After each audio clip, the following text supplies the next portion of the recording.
Hello guys, ಎಲ್ಲರಿಗೂ ನಮಸ್ಕಾರ. ಭಗವದ್ಗೀತೆಯ ಪ್ರಕಾರ ಮನಸ್ಸನ್ನು ನಿಯಂತ್ರಿಸುವುದು ಹೇಗೆ? ಅರ್ಜುನನು ಮಹಾಯುದ್ಧದಲ್ಲಿ ಹೋರಾಡಲು ಸಿದ್ಧನಾಗುತ್ತಿದ್ದಂತೆ ಯೋಧನಾಗಿ ತನ್ನ ಕರ್ತವ್ಯ ಮತ್ತು ಅವನ ಕುಟುಂಬ ಮತ್ತು ಸ್ನೇಹಿತರ ಮೇಲಿನ ಪ್ರೀತಿಯ ನಡುವೆ ಅವನು ಹರಡಿ ಹೋಗುತ್ತಾನೆ. ಈ ಇಕ್ಕಟ್ಟಿನ ಕ್ಷಣದಲ್ಲಿ ಅವನ ಸಾರಥಿಯಾದ ಕೃಷ್ಣನು ಅವನ ಗೊಂದಲವನ್ನು ನಿವಾರಿಸಲು ಮತ್ತು ಅವನಿಗೆ ಆಧ್ಯಾತ್ಮಿಕ ಜ್ಞಾನವನ್ನು ನೀಡಲು ಮಾರ್ಗದರ್ಶನ ಮತ್ತು ಬುದ್ಧಿವಂತಿಕೆಯನ್ನು ನೀಡುತ್ತಾನೆ. ಅಧ್ಯಾಯ 6ರಲ್ಲಿ ಧ್ಯಾನ ಯೋಗ ಮನಸ್ಸು ಮತ್ತು ಇಂದ್ರಿಯಗಳನ್ನು ನಿಯಂತ್ರಿಸುವ ಗುರಿಯನ್ನು ಹೊಂದಿರುವ ಶಿಸ್ತುಬದ್ಧ ಅಭ್ಯಾಸವಾಗಿ ಶ್ರೀಕೃಷ್ಣ ಧ್ಯಾನ ಅಥವಾ ಧ್ಯಾನಕ್ಕೆ ಒತ್ತು ನೀಡುತ್ತಾನೆ. ಅವರು ಧ್ಯಾನವನ್ನು ಶಿಸ್ತುಬದ್ಧ ಅಭ್ಯಾಸ ಎಂದು ವಿವರಿಸುತ್ತಾರೆ. ಅದು ಮನಸ್ಸನ್ನು ಸ್ಥಿರಗೊಳಿಸುತ್ತದೆ ಮತ್ತು ಗೊಂದಲ ಮತ್ತು ಆಸೆಗಳಿಂದ ಮುಕ್ತವಾಗಿ ನಿಜವಾದ ಆತ್ಮವನ್ನು ಅನುಭವಿಸಲು ಅನುವು ಮಾಡಿಕೊಡುತ್ತದೆ. 6ರಿಂದ 6:15ರಂತಹ ಪದ್ಯಗಳು ಧ್ಯಾನ ಮಾಡುವುದು ಹೇಗೆ ಎಂಬುದರ ಕುರಿತು ವಿವರವಾದ ಸೂಚನೆಗಳನ್ನು ನೀಡುತ್ತದೆ. ಪ್ರಶಾಂತ ಮನಸ್ಸು, ಶಿಸ್ತುಬದ್ಧ ದೇಹ ಮತ್ತು ಅಚಲವಾದ ಗಮನವನ್ನು ಒತ್ತಿ ಹೇಳುತ್ತದೆ. ನಂಬರ್ 1, ಶ್ರೀಕೃಷ್ಣನ ಧ್ಯಾನಕ್ಕೆ ಕ್ರಮಗಳು.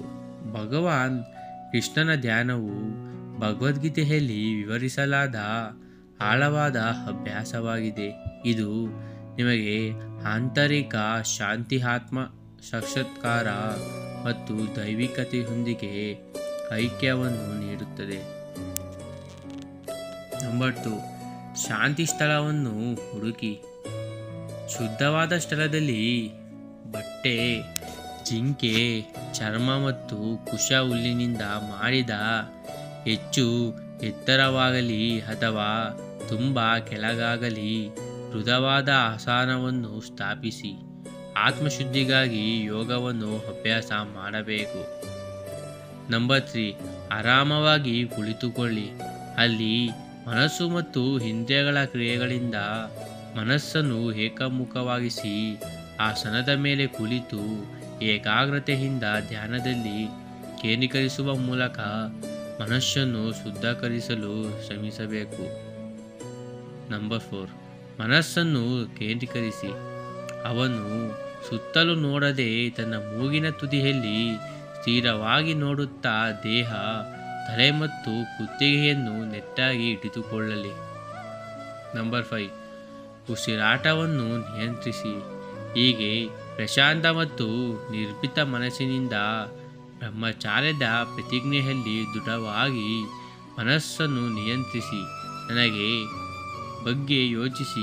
ತಂತ್ರವು ಮನಸ್ಸಿನಲ್ಲಿ ಸಮತೋಲನವನ್ನು ಹೊಂದಿದ್ದು ಅವನು ನನ್ನನ್ನು ಸರ್ವೋಚ್ಚ ಗುರಿಯಾಗಿಟ್ಟುಕೊಂಡು ಕುಳಿತುಕೊಳ್ಳಲಿ. ನಂಬರ್ 6, ಆಂತರಿಕ ದೃಷ್ಟಿ.